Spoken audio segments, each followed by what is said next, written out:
Halo semuanya, kembali lagi bersama saya Doni Christian di Bahas MLBB ala Dodo.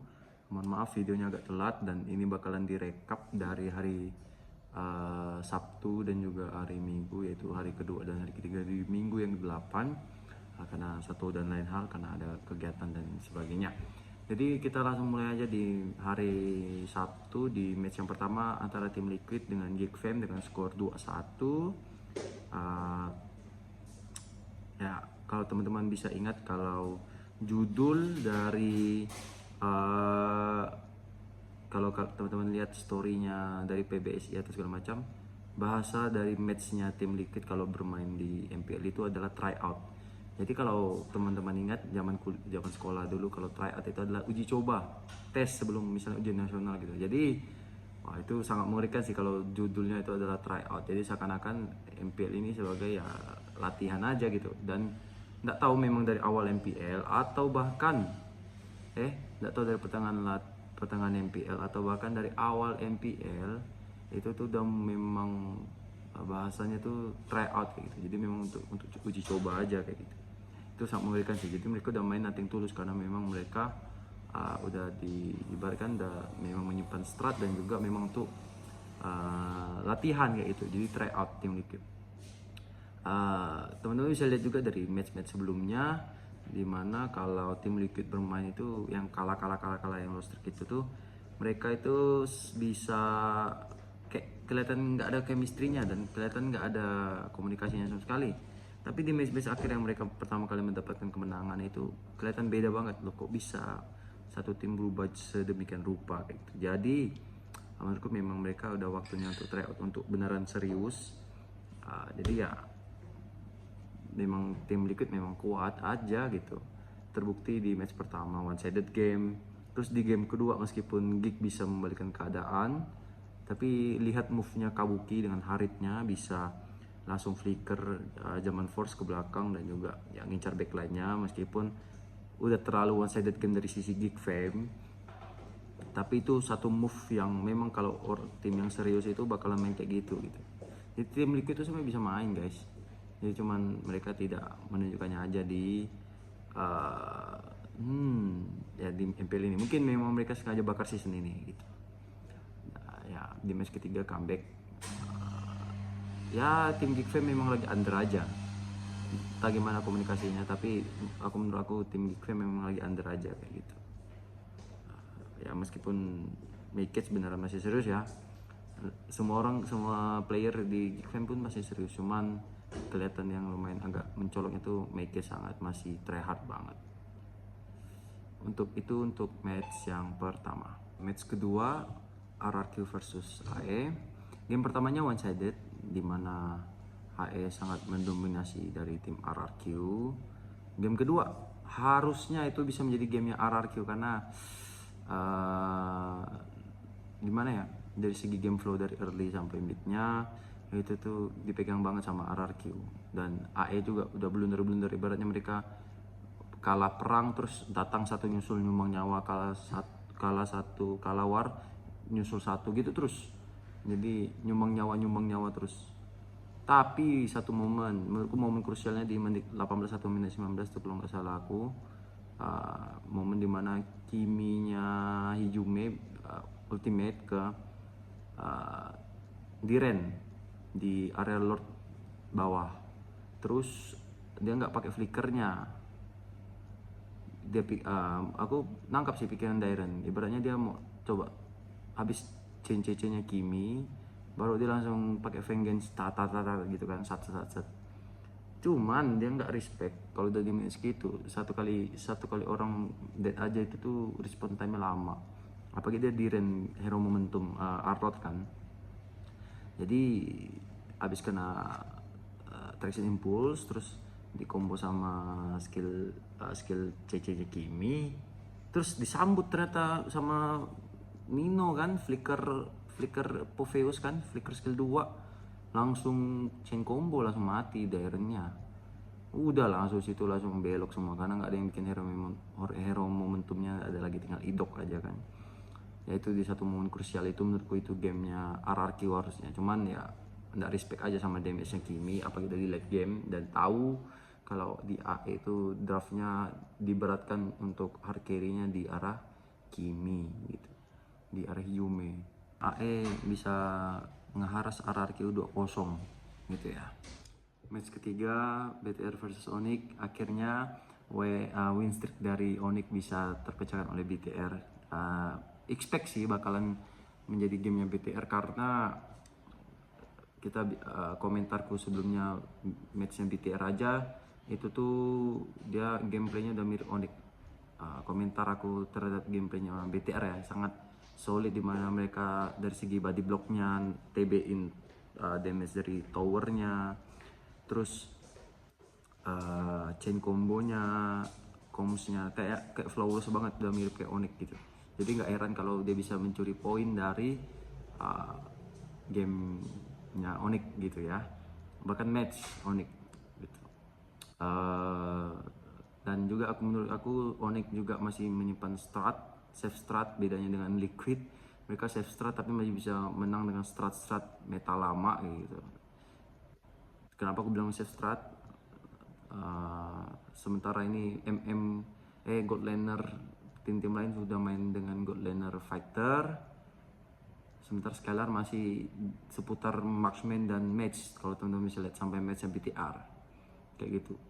Jadi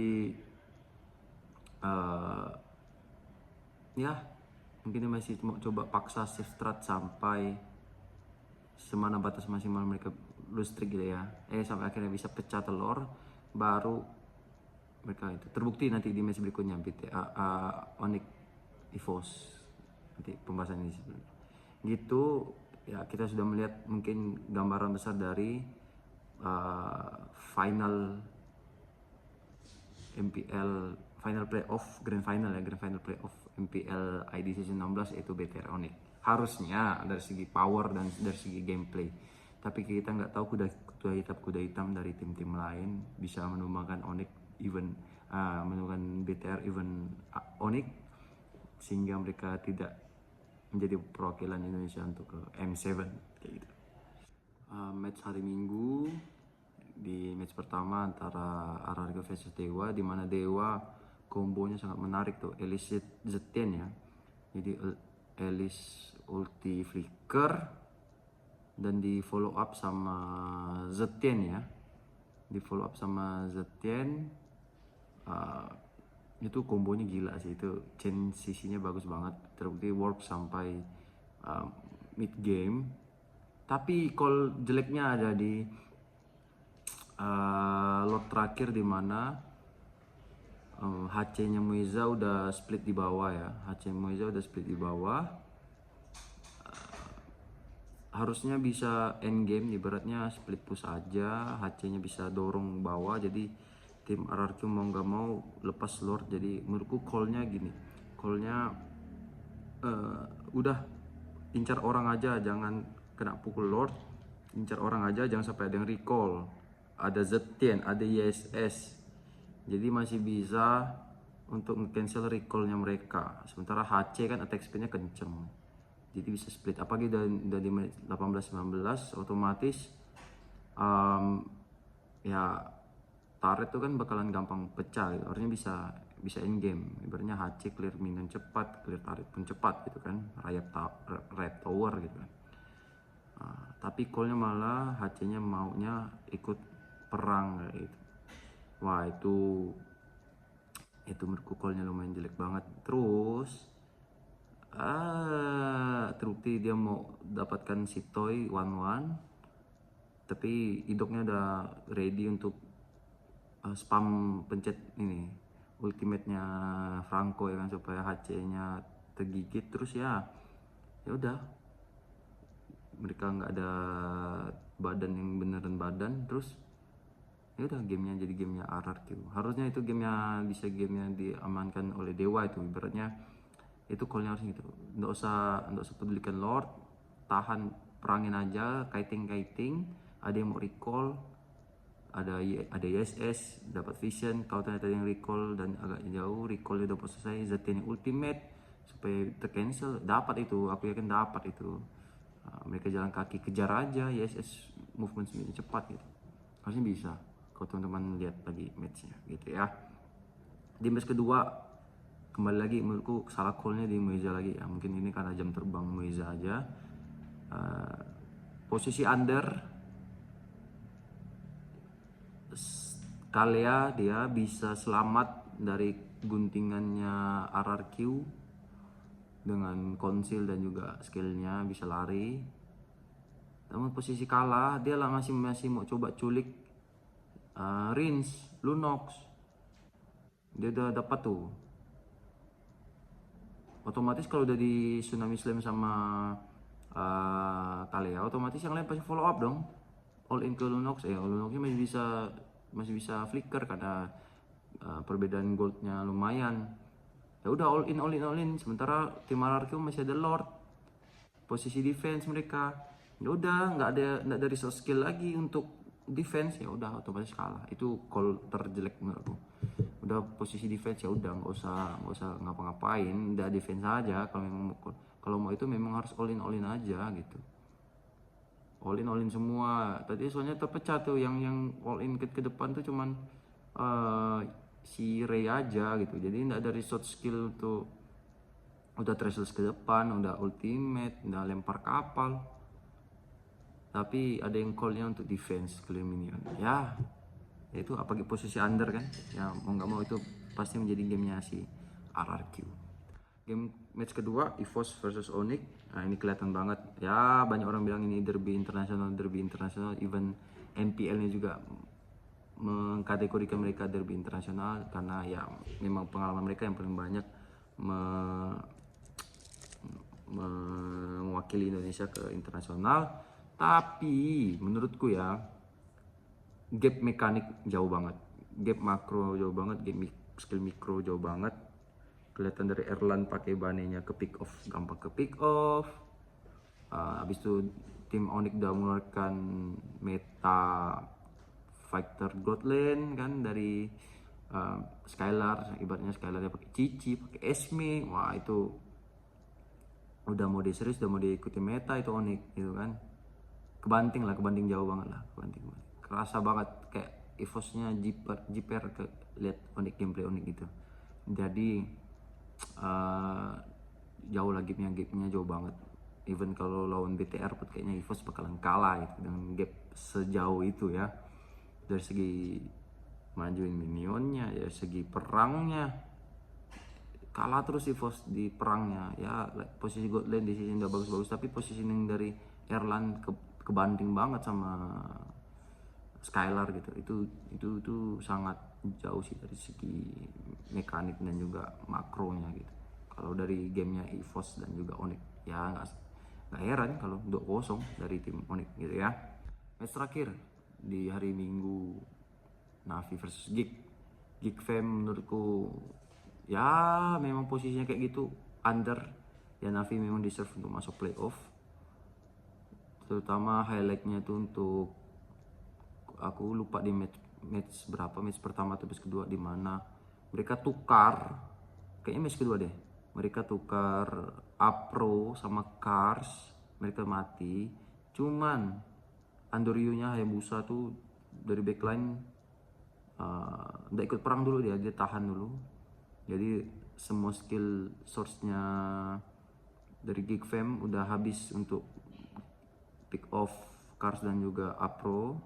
Terus Andrew masuk, ya udah tinggal shadow kill, terus ya udah dia basic attack aja, nggak ada, soalnya flicker udah nggak ada, terus skill semua nggak ada, cuma basic attack tok.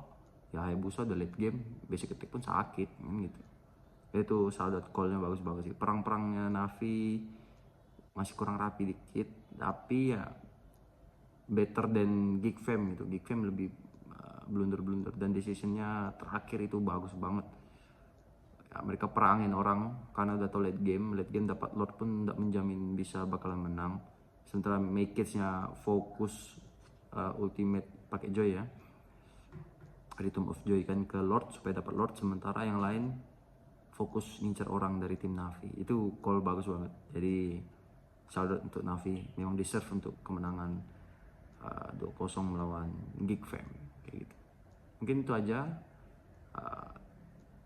rekap dari 2 hari ini. Nanti week 9 nggak tahu, mungkin bisa per hari lagi ataupun direkap kayak gini lagi. Thank you so much sudah menonton.